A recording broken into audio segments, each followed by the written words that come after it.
Bugun endi ya'ni avvalgi uchrashuvda asosiy tarkibni nazarda tutyapman. Nisbatan baribir kamroq.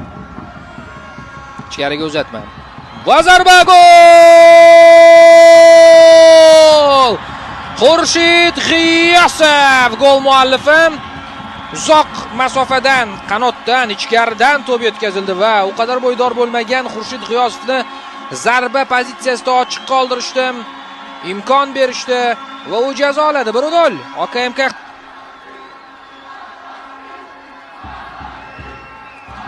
Yoki Ahmadaliyevmi? Mana gol. Ha, bu Ahmadaliyev.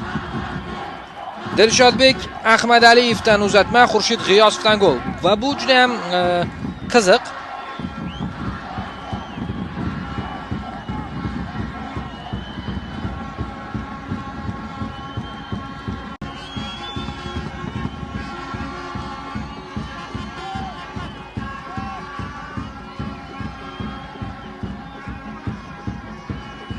Ichkariga uzatma. Darvozabon chiqdi, mushti bilan urib, darvozabon zarba va gol! Xato ortidan endi Andijon tezkor gol, ya'ni qayta olishi bilan o'zini ko'rsatmoqda. Bu yerda endi Bektemir Abdumannonov. Qani ko'raylik, mana uzatma. Bu yerda ofsayd yo'q. Nazarimda darvozabon chiqdi, omadsiz tarzda mushti bilan urib raqibga to'pni berib qo'yaptim. Avto assist desak ham bo'ladi. Avto gol degan tushuncha bor. To'g'ridan-to'g'ri darvozaga to'pni yetkazib qo'yish, bu yerda esa raqib futbolchisiga to'pni berish, keyinchalik esa o'sha raqib futbolchisi darvozani ishg'ol qiladi. Mana sizga. Qanday boshlanyapti o'yinimiz? Uzatma bu. Atayin bo'lmasa-da.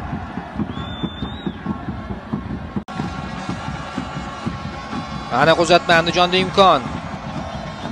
Keyingisi o'tmadi, biroq hujum davom ettirish mumkin. Olis masofadan yo'llangan zarba va gol! Qoyil darvozabondan ikkinchi xato va hozir endi Andijon oldinga chiqib olmoqda. Fiyezioning zarbasidan so'ng Yoqubov to'pni egallay olmayapti. Mana ikkinchi golni ham darvozabon xatosi sifatida qayd etib qo'yish mumkin. O'zi darvozabonlar xato qiladigan tur ekan. Kecha Qo'qonga qarshi uchrashuvda Bunyodkor darvozaboni Hamidullo Abdunabiyev ham qo'pol xatoga yo'l qo'ygan edi. Bu ikkinchisi. U oxirgi daqiqalarda qimmatga tushgandi. Bunisi hali vaqt bor. Yana imkoniyat. Yana mehmonlar to'pni egallab olishmoqda. Markazda Abdug'aniyev sherigi bor ochilayotgan. Mana Korda Azimov zarba va gol!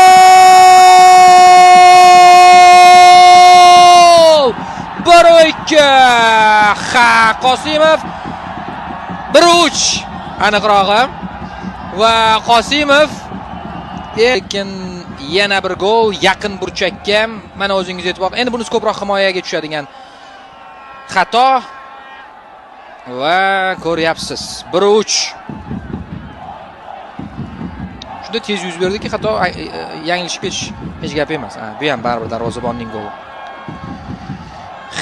Afsus. Endi yosh darvozabon uchun afsus deyapman. Andijon uchun esa faqat xursand bo'lish mumkin. 1-0 ga yutqazayotgan jamoa 3 ta gol uryapti. 3 ta.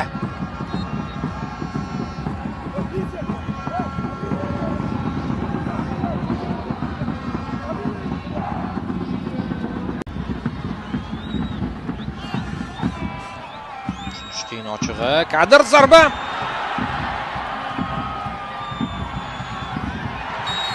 Va nuqta vaziyatda tushunarli qaytarildi. Xo'p, mana bunisida Shayqulov bu vaziyatda emas. Xo'p, ko'ramiz. Qaytarilyapti Shayqulov.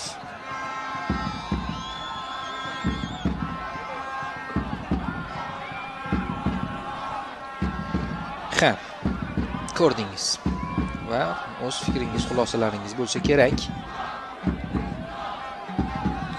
Albatta Ular bilan bor. G'iyosov va gol! 2-3. Bu yog'i endi so'nggi daqiqalar nimalar yuz beradi ochig'i aytish ham qiyin.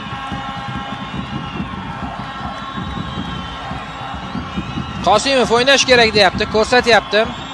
Uzatmalarga ishora qilyaptimi, bilmadim, nimani ko'rsatdi hozir. Ketdik dedim.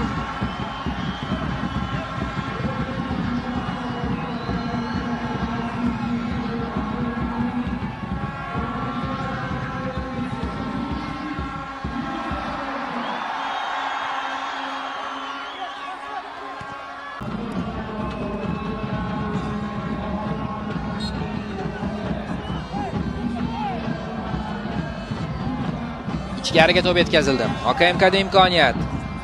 G'iyosov tashlab berdi, zarba yo'lladi va gol! OKMK!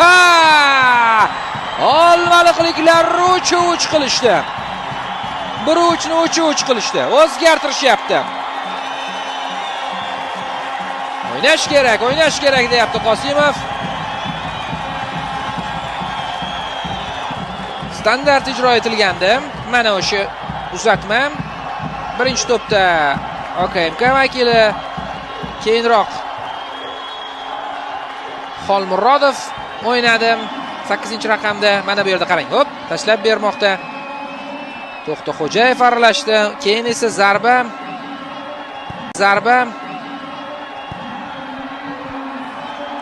va gol do'stlar. Darvozabon chiqdi yana va qaror qanday? Penalti do'stlar. Nimalar bo'lyapti o'zi Olmaliqda? Yonyapti yakun. Takroran ko'ramiz, xo'p. G'iyosov edi. Kurashgan darvozabon. Otildi. To'pga tega olmadi, lekin tezlik bor. Zarba bor va gol! Gol do'stlar, 4-3. OKMK 1-3ni bir futbolchi kam bo'lib 4-3 ga aylantiryapti. Dahshatli o'yin va qizig'i Mirjalol Qosimov qarshga so'rayapti. Xurshid G'iyosovdan hat-trik, mavsumda mutlaq to'purarga aylanib olyapti. Endi hozircha deylik, 6 ta golga 7. Quvib o'tdi Sergeyevni ham, Doriyevni ham va 7 ta gol ko'rdi Olmaliqdagi muxlislar. Bugun stadionga tushgan muxlislar afsuslanishmadi.